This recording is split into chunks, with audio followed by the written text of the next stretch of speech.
스튜디오에 나온 기자와 관련 내용 이어서 이야기해 보겠습니다. 신 기자, 지난달 인명피해가 발생한 명일동 싱콜 사고, 현재 상황은 어떻습니까? 네, 지난달 24일 서울 강동구 명일동에서 대형 집안치마 사고가 발생하면서 차량 운전자 1명이 다치고 오토바이 운전자 1명이 숨졌는데요. 국토교통부는 사고 원인을 규명하기 위해 중앙지하사고조사위원회, 줄여서 사조위를 지난달 28일에 구성했습니다. 서울시는 시민들의 불안과 교통 불편을 줄이기 위해 사조위와 협의를 거친 후 이 땅꺼짐 구간의 도로 복구를 우선적으로 추진했습니다. 사고 규모가 컸던 만큼 복구 기간도 오래 걸렸는데요. 해당 사고 지점의 도로 통행은 오는 20일 오후 11시부터 전면 재개될 예정입니다. 사조위는 사고 원인을 규명하기 위한 조사를 이어가고 있는데요. 앞서 서울시가 사고 발생 원인이 인근에서 진행되는 지하철 9호선 4단계 터널 공사라고 국토부에 신고했다는 사실이 알려지면서 논란이 일기도 했습니다. 다만 서울시는 결론이 난 것은 아니라며 이 구체적인 사고 원인은 추가 조사를 통해 밝혀질 것이라고 선을 그었습니다. 네, 전국적으로 이 같은 집안 치마 사고가 계속되고 있다고요? 그렇습니다. 앞선 리포트에서 보신 것처럼 국토교통부가 지하안전 정보 시스템을 통해 집안치마 사고 사례를 기록한 2018년부터 올해 3월까지의 기록에 따르면요. 최근 7년여간 집안치마 사고는 전국에서 1,345건 발생한 것으로 나타났습니다. 지역별로는 경기도에서 291건, 광주 155건, 부산 133건, 서울 115건 순입니다. 이 중 사상자가 발생한 사고는 총 57건이고 사망자는 총 3명이었습니다.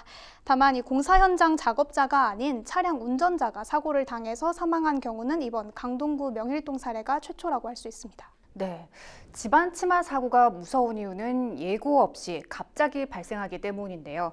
이에 따른 시민들의 불안감도 커지고 있습니다. 해당 사고들에 대한 전조 증상이 아예 없습니까? 사실 이 전조 현상이 아예 없었다고 보기는 어렵습니다. 강동구 명일동 집안치마 사고는 발생 전 주유소 바닥에 갈라짐 현상이 일어났다는 민원이 접수가 됐었고 그 관계자가 응급복구를 한 사실도 알려졌습니다. 또한 2년 전 서울시 용역 보고서에서도 사고 발생 지점 인근은 집안이 연약하고 치마량이 커서 주의가 필요한 지역으로 분류된 사실도 드러났습니다. 최근 부산 지역에서 발생한 집안치마 사고 전에도 멀쩡하게 서 있던 전신주에서 갑자기 불꽃이 튄다거나 땅이 내려앉는 전조 증상이 있었고요. 광명 신안터널 붕괴 사고도 발생하기 15시간 전에 터널 내 버팀목에서 균열 발생 신고가 접수가 돼서 현장에서 일하던 근로자들이 대피하고 주변 도로가 통제되기도 했습니다. 집안 치마 사고 원인은 무엇입니까? 상하수도 노후화나 또 부실공사, 집중호우 등 복합적인 원인이 작용한다고 볼 수 있는데요. 특히 도시화가 진행되면서 점점 깊은 지하를 파괴되고 또 공사가 늘어나는 데 비해 충분한 지반 조사가 이루어지지는 않아서 사고를 야기하게 된다는 전문가들의 지적이 잇따르고 있습니다.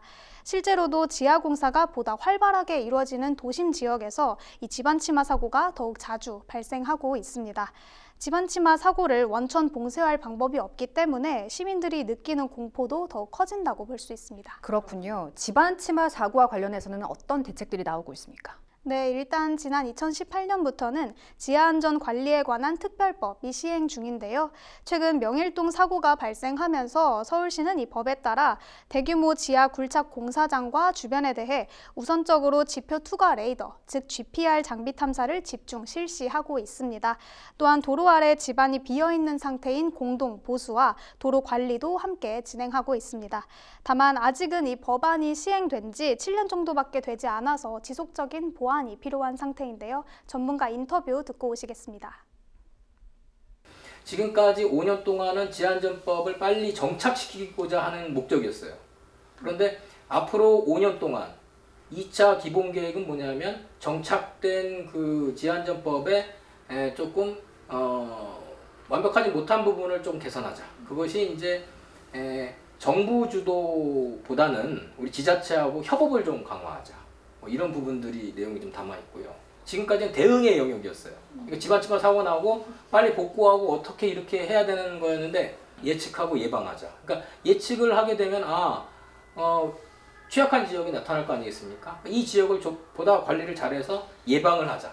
이런 얘기고, 그리고 뭐 인공지능이라든지 뭐 IoT라든지 이런 첨단 기술을 우리 지하안전에 좀 접목시켜서 좀 소프트하고 디지털하게 좀 관리하자. 이런 부분들을 담고 있어요.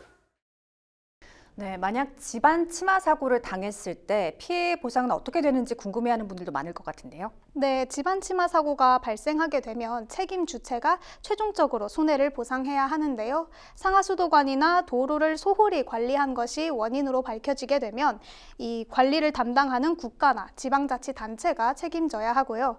설계나 시공 자체에 문제가 있었다고 한다면 시공사가, 또 공사 관리가 제대로 되지 않았다면 이 또한 국가나 지자체의 몫이 됩니다.